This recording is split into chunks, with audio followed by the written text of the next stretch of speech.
9.613, dispõe sobre os crimes de lavagem ou ocultação de bens, direitos e valores, a prevenção da utilização do sistema financeiro para os ilícitos previstos nesta lei.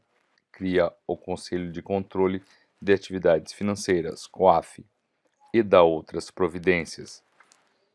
O Presidente da República faço saber que o Congresso Nacional decreta e eu sanciono a seguinte lei. Capítulo 1 dos crimes de lavagem ou ocultação de bens, direitos e valores. Artigo 1º. Ocultar ou dissimular a natureza, origem, localização, disposição, movimentação ou propriedade de bens, direitos ou valores provenientes direta ou indiretamente de infração penal. Pena reclusão de 3 a 10 anos e multa. Parágrafo 1º. Incorre na mesma pena quem, para ocultar ou dissimular a utilização de bens, direitos ou valores provenientes de infração penal. Inciso 1. Os converte em ativos ilícitos. 2. Os adquire, recebe, troca, negocia, dá ou recebe em garantia, guarda, tem em depósito, movimenta ou transfere. 3. Importa ou exporta bens com valores não correspondentes aos verdadeiros. Parágrafo 2º. Incorre ainda na mesma pena quem 1. Utiliza na atividade econômica ou financeira bens, direitos ou valores provenientes da infração penal. 2. Participa de grupo, associação ou escritório, tendo conhecimento de que sua atividade principal ou secundária é dirigida à prática de crimes previstos nesta lei. Parágrafo 3º. A tentativa é punida nos termos do parágrafo único do artigo 14 do Código Penal. Parágrafo 4º. A pena será aumentada de 1 a 2/3 se o crime definido nesta lei forem cometidos de forma reiterada ou por intermédio de organização criminosa. Parágrafo 5º.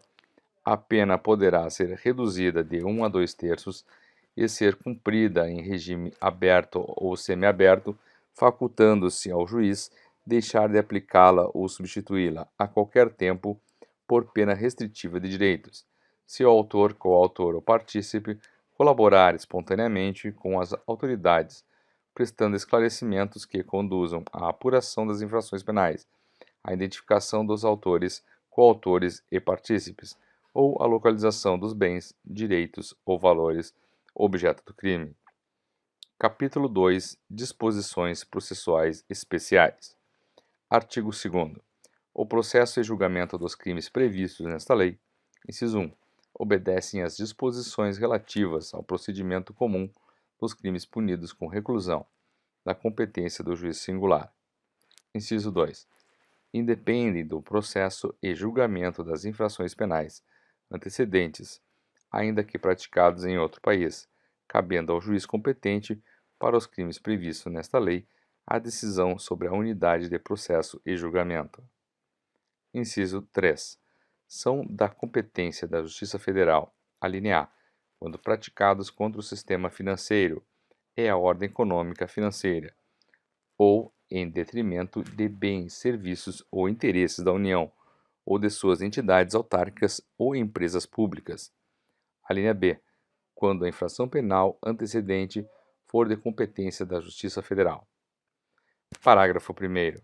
A denúncia será instruída com indícios suficientes da existência da infração penal antecedente, sendo puníveis os fatos previstos nessa lei, ainda que desconhecido ou isento de pena o autor ou extinta a punibilidade da infração penal antecedente. Parágrafo 2º. No processo por crime previsto nesta lei, não se aplica o disposto no artigo 366 do Decreto-Lei 3.689. Código de Processo Penal, devendo o acusado, que não comparecer nem constituir advogado, ser citado por edital, prosseguindo o feito até o julgamento com a nomeação do defensor dativo. Artigo 4º. O juiz de ofício, a requerimento do Ministério Público ou mediante a representação do delegado de polícia, ouvido o Ministério Público em 24 horas, havendo indícios suficientes de infração penal, poderá decretar medidas assecuratórias de bens, direitos ou valores do investigado ou acusado, ou existentes em nome de interpostas pessoas, que sejam instrumento, produto ou proveito dos crimes previstos nesta lei ou das infrações penais antecedentes. Parágrafo 1º. Proceder-se-á à alienação antecipada para a preservação do valor dos bens, sempre que estiverem sujeitos a qualquer grau de deterioração ou depreciação, ou quando houver dificuldade para sua manutenção. Parágrafo 2º. O juiz determinará a liberação total ou parcial dos bens, direitos e valores quando comprovada a licitude de sua origem, mantendo-se a constrição dos bens, direitos e valores necessários e suficientes à reparação dos danos e ao pagamento de prestação pecuniárias, multas e custas decorrentes da infração penal. Parágrafo 3º. Nenhum pedido de liberação será conhecido sem o comparecimento pessoal do acusado ou da interposta pessoa a que se refere o caput deste artigo, podendo o juiz determinar a prática de atos necessários à conservação de bens, direitos ou valores, sem prejuízo do disposto no parágrafo 1º. Parágrafo 4º. Poderão ser decretadas medidas assecuratórias sobre bens, direitos ou valores para reparação do dano decorrente da infração penal antecedente ou da prevista nesta lei, ou para pagamento de prestação pecuniária, multa e custas. Artigo 4º-A. A alienação antecipada para preservação de valor de bens sob constrição será decretada pelo juiz de ofício ou requerimento do Ministério Público ou por solicitação da parte interessada, mediante petição autônoma, que será autuada em apartado e cujos autos terão tramitação em separado em relação ao processo principal. Parágrafo 1º. O requerimento de alienação deverá conter a relação de todos os demais bens, com descrição e a especificação de cada um deles, e informações sobre quem os detém e o local onde se encontram. Parágrafo 2º. O juiz determinará a avaliação dos bens nos autos apartados e intimará ao Ministério Público. Parágrafo 3º. Feita a avaliação e dirimidas eventuais divergências sobre o respectivo laudo, o juiz, por sentença, homologará o valor atribuído aos bens e determinará sejam alienados em leilão ou pregão, preferencialmente eletrônico, por valor não inferior a 75% da avaliação. Parágrafo 4º. Realizado o leilão, a quantia apurada será depositada em conta judicial remunerada, adotando-se a seguinte disciplina. Inciso 1. Nos processos de competência da Justiça Federal e da Justiça do Distrito Federal, alínea A, os depósitos serão efetuados na Caixa Econômica Federal ou instituição financeira pública, mediante documento adequado para esta finalidade. Alínea B. Os depósitos serão repassados pela Caixa Econômica Federal ou por outra instituição financeira pública para a conta única do Tesouro Nacional, independentemente de qualquer formalidade no prazo de 24 horas. Alínea C.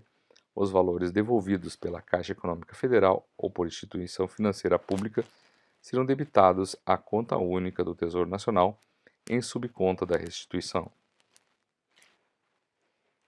Inciso 2. Nos processos de competência da Justiça dos Estados, alínea A. Os depósitos serão efetuados em instituição financeira designada em lei, preferencialmente pública, de cada Estado ou, na sua ausência, instituição financeira pública da União. Alínea B. Os depósitos serão repassados para a conta única de cada Estado na forma da respectiva legislação. Parágrafo 5º.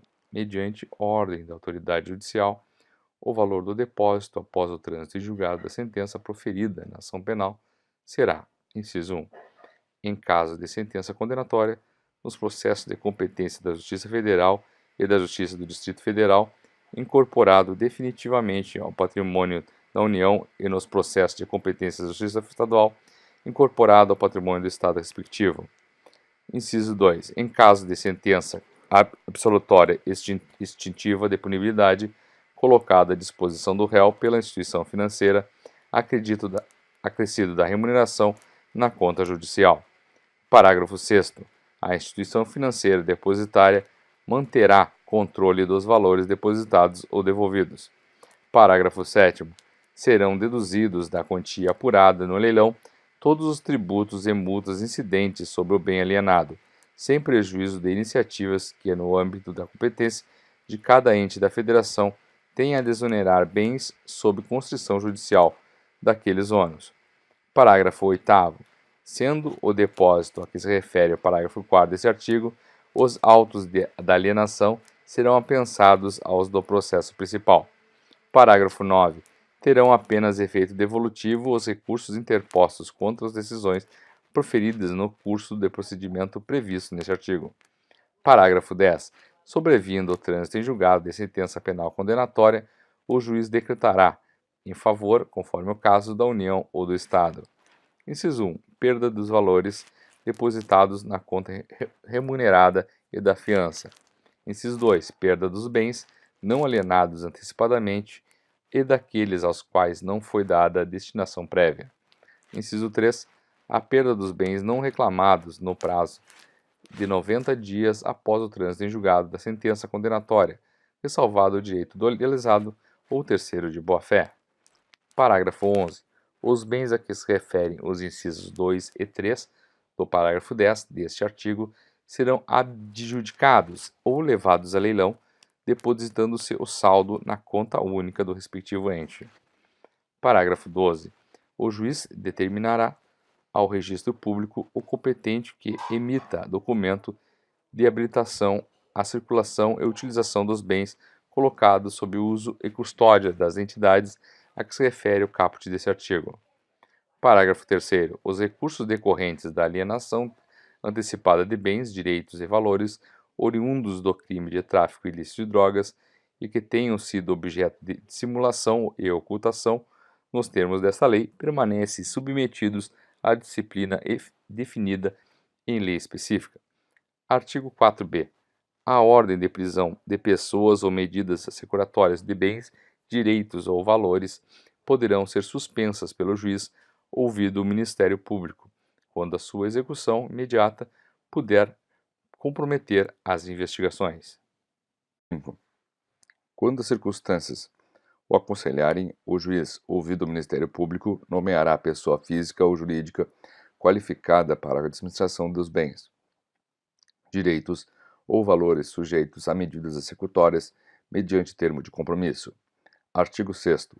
A pessoa responsável pela administração dos bens, inciso 1, fará jus a uma remuneração fixada pelo juiz, que será satisfeita com o produto dos bens objeto da administração.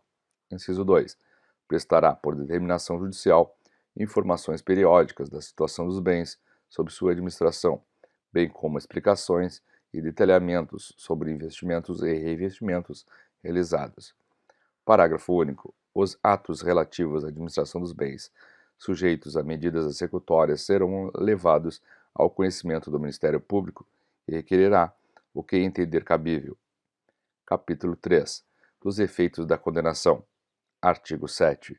São efeitos da condenação, além dos previstos no Código Penal, inciso 1, a perda em favor da União e dos Estados, nos casos de competência da Justiça Estadual, de todos os bens, direitos e valores relacionados, direta ou indiretamente, à prática dos crimes previstos nesta lei, inclusive aqueles utilizados para prestar a fiança, ressalvado o direito do lesado ou de terceiro de boa-fé.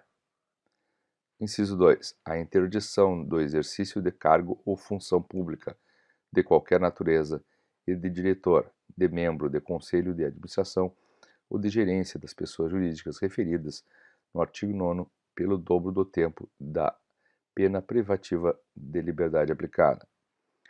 Parágrafo 1º. A União e os Estados, no âmbito de suas competências, regulamentarão a forma de destinação dos bens, direitos e valores, cuja perda houver sido declarada, assegurada quanto aos processos de competência da Justiça Federal, a sua utilização pelos órgãos federais encarregados da prevenção, do combate, da ação penal e do julgamento dos crimes previstos nesta lei, e quanto aos processos de competência da Justiça Estadual, a preferência dos órgãos locais com idêntica função. Parágrafo 2º. Os instrumentos do crime sem valor econômico, cuja perda em favor da União ou do Estado for decretada, serão inutilizados ou doados a museu criminal ou a entidade pública, se houver interesse na sua conservação. Capítulo 4. Dos bens, direitos ou valores oriundos de crimes praticados no estrangeiro. Artigo 8º. O juiz determinará, na hipótese de existência de tratado ou convenção internacional, e por solicitação da autoridade estrangeira competente, medidas assecuratórias sobre bens, direitos ou valores oriundos de crimes descritos no artigo 1º, praticados no estrangeiro. Parágrafo 1º. Aplica-se o disposto nesse artigo, independente de tratado ou convenção internacional, quando o governo do país da autoridade solicitante cometer reciprocamente reciprocidade ao Brasil. Parágrafo 2º. Na falta de tratado ou convenção, os bens, direitos ou valores privados sujeitos a medidas assecuratórias por solicitação de autoridade estrangeira competente ou os recursos provenientes da sua alienação serão repartidos entre o Estado requerente e o Brasil, na proporção de metade, ressalvado o direito do lesado ou de terceiro de boa-fé. Capítulo 5. Das pessoas sujeitas ao mecanismo de controle. Artigo 9. Sujeitam-se às obrigações referidas dos artigos 10 e 11 as pessoas físicas e jurídicas que tenham, em caráter permanente ou eventual, como atividade principal ou acessória cumulativamente ou não. Inciso 1. Captação, intermediação e aplicação de recursos financeiros de terceiros em moeda nacional ou estrangeira. Inciso 2. A compra e venda de moeda estrangeira ou ouro como ativo financeiro ou instrumento cambial. Inciso 3. A custódia, emissão, distribuição, liquidação, negociação, intermediação ou administração de títulos ou valores mobiliários. Parágrafo único. Sujeitam-se às mesmas obrigações. Inciso 1. As bolsas de valores, as bolsas de mercadorias ou futuros, os sistemas de negociação do mercado de balcão organizado. Inciso 2. As seguradoras, as corretoras de seguros e as entidades de previdência complementar ou de capitalização. Inciso 3. As administradoras de cartões de credenciamento ou cartões de crédito, bem como as administradoras de consórcios para aquisição de bens ou serviços. Inciso 4.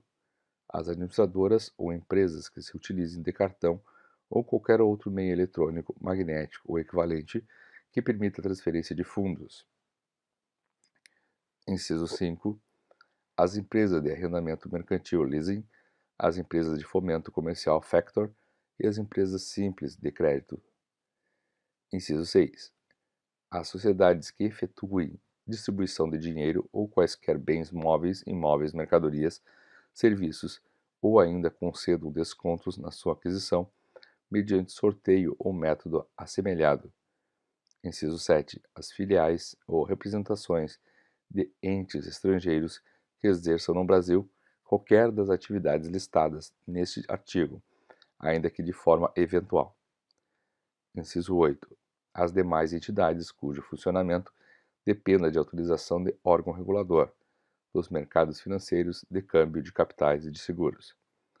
Inciso 9. As pessoas físicas ou jurídicas, nacionais ou estrangeiras, que operem no Brasil, como agente, dirigente, procuradoras, comissárias ou por qualquer forma represente interesses de ente estrangeiro que exerça qualquer das atividades referidas neste artigo.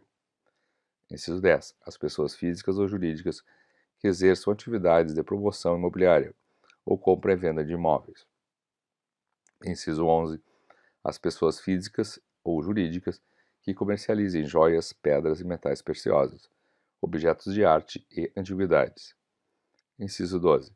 As pessoas físicas ou jurídicas que comercializem bens de luxo ou de alto valor, intermediem a sua comercialização ou exerçam atividade que envolva um grande volume de recursos em espécie.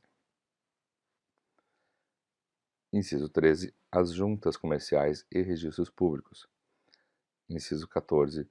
As pessoas físicas ou jurídicas que prestem, mesmo que eventual, serviços de assessoria, consultoria, contadoria, auditoria, aconselhamento ou assistência de qualquer natureza em operações. A linha A.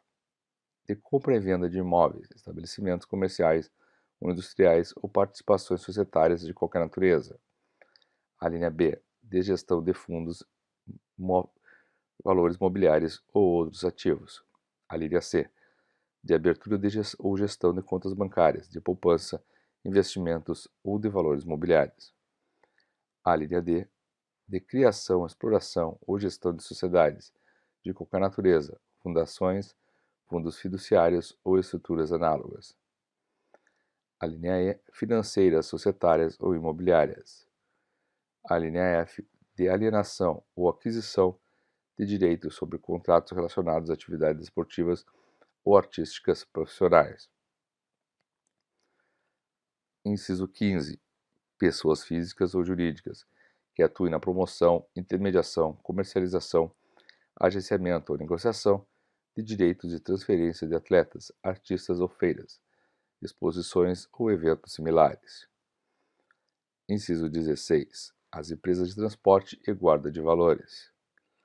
Inciso 17. As pessoas físicas ou jurídicas que comercializem bens de alto valor, de origem rural ou animal, ou intermediem a sua comercialização. Inciso 18. As dependências no exterior das entidades mencionadas neste artigo, por meio de sua matriz no Brasil, relativamente a residentes no país.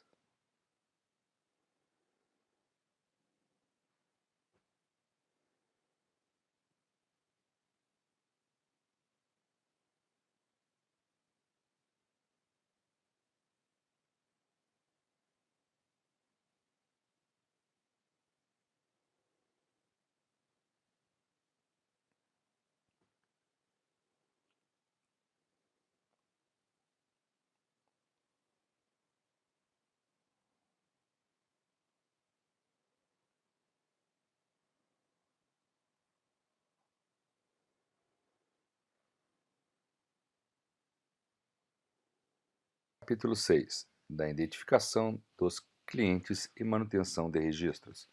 Artigo 10. As pessoas referidas no artigo 9, inciso 1, identificação de seus clientes e manterão um cadastro atualizado nos termos de instruções emanadas das autoridades competentes. Inciso 2, manterão registro de toda a transação em moeda nacional ou estrangeira, títulos e valores mobiliários, títulos de crédito, metais ou qualquer ativo passível de ser convertido em dinheiro que ultrapassar limite fixado pela autoridade competente e nos termos de instruções por esta expedidas. Inciso 3. Deverão adotar políticas, procedimentos e controles internos compatíveis com seu porte e volume de operações, que lhes permitam atender ao disposto nesse artigo e no artigo 11, na forma disciplinada pelos órgãos competentes. Inciso 4. Deverão cadastrar-se e manter seu cadastro atualizado no órgão regulador ou fiscalizador, e, na falta deste, no Conselho de Controle de Atividades Financeiras COAF, na forma e condições por ele estabelecidas. Inciso 5. Deverão atender às requisições formuladas pelo COAF na periodicidade, forma e condições por ele estabelecidas, cabendo-lhe preservar, nos termos da lei, o sigilo das informações prestadas. Parágrafo 1º. Na hipótese de o cliente constituir-se em pessoa jurídica, a identificação referida no inciso 1 deste artigo deverá abranger as pessoas físicas autorizadas a representá-la, bem como seus proprietários. Parágrafo 2º. Os cadastros e registros referidos nos incisos 1 e 2 deste artigo deverão ser conservados durante o período mínimo de 5 anos a partir do encerramento da conta ou da conclusão da transação, prazo este que poderá ser ampliado pela autoridade competente. Parágrafo 3º.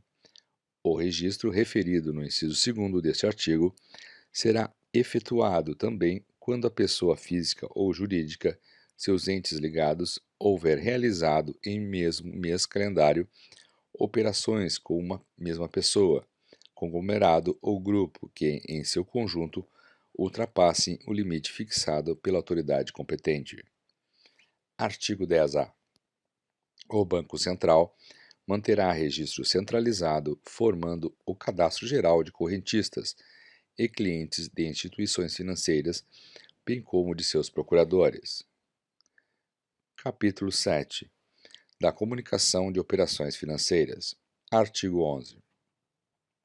As pessoas referidas no artigo 9, inciso 1, dispensarão especial atenção às operações que, nos termos de instruções emanadas das autoridades competentes, posto constituir-se em sérios indícios dos crimes previstos nessa lei, ou com eles relacionar-se.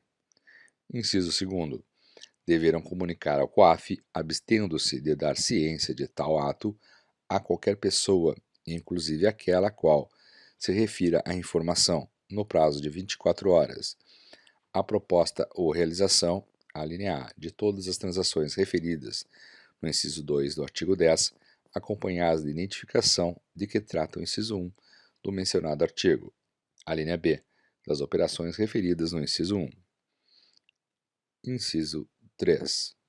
Deverão comunicar ao órgão regulador ou fiscalizador da sua atividade, ou na sua falta ao COAF, a periodicidade, forma e condições por ele estabelecidas, a não ocorrência de propostas, transações ou operações passíveis de serem comunicadas nos termos do inciso 2º.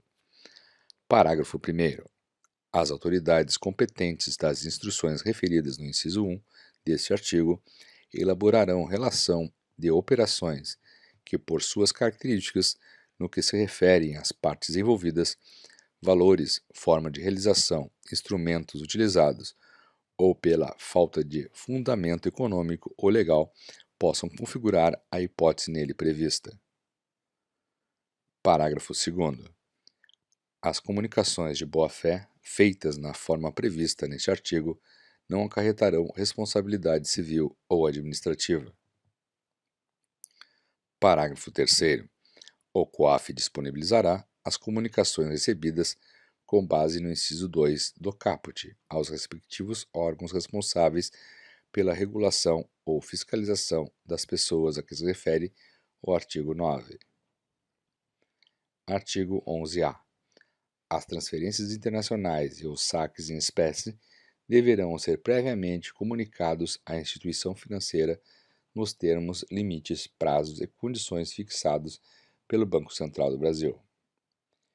Capítulo 8. Da responsabilidade administrativa.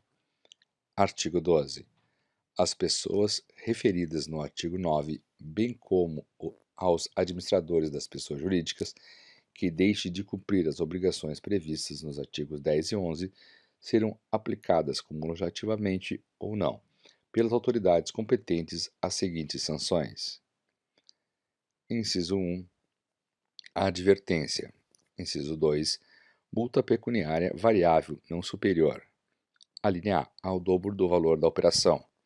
Alínea B, ao dobro do lucro real obtido ou que presumivelmente seria obtido pela realização da operação. Ou, alínea C, ao valor de 20 milhões de reais. Inciso 3º. Inabilitação temporária, pelo prazo de até 10 anos, para o exercício do cargo de administrador de pessoas jurídicas referidas no artigo 9º. Inciso 4. Cassação ou suspensão da autorização para o exercício de atividade, operação ou funcionamento. Parágrafo 1º. A pena de advertência será aplicada por irregularidade no cumprimento das instruções referidas nos incisos 1 e 2 do artigo 10. Parágrafo 2º.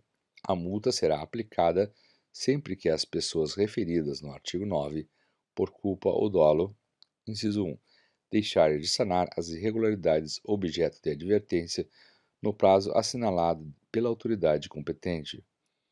Inciso 2. Não cumprirem o disposto nos incisos 1º a 4º do artigo 10. Inciso 3. Deixarem de atender, no prazo estabelecido, a requisição formulada nos termos do inciso 5 do artigo 10. Inciso 4. Descumprirem a vedação ou deixarem de fazer a comunicação a que se refere o artigo 11. Parágrafo 1º. A inabilitação temporária será aplicada quando forem verificadas infrações graves quanto ao cumprimento das obrigações constantes desta lei, ou quando ocorrer reincidência específica, devidamente caracterizada em transgressões anteriormente punidas com multa.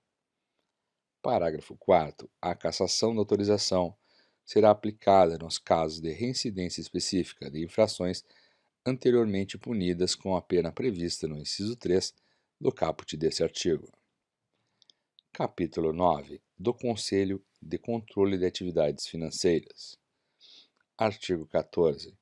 Fica criado, no âmbito do Ministério da Economia, o Conselho de Controle de Atividades Financeiras, COAF, com a finalidade de disciplinar, aplicar penas administrativas, receber, examinar e identificar as ocorrências suspeitas de atividades ilícitas previstas nessa lei, sem prejuízo das competências de outros órgãos e entidades. Parágrafo 1º. As instruções referidas no artigo 10, destinadas às pessoas mencionadas no artigo 9, para as quais não exista órgão próprio fiscalizador ou regulador, serão expedidas pelo COAF, competindo-lhe, para esses casos, a definição das pessoas abrangidas e a aplicação das sanções enumeradas no artigo 12. Parágrafo 2º.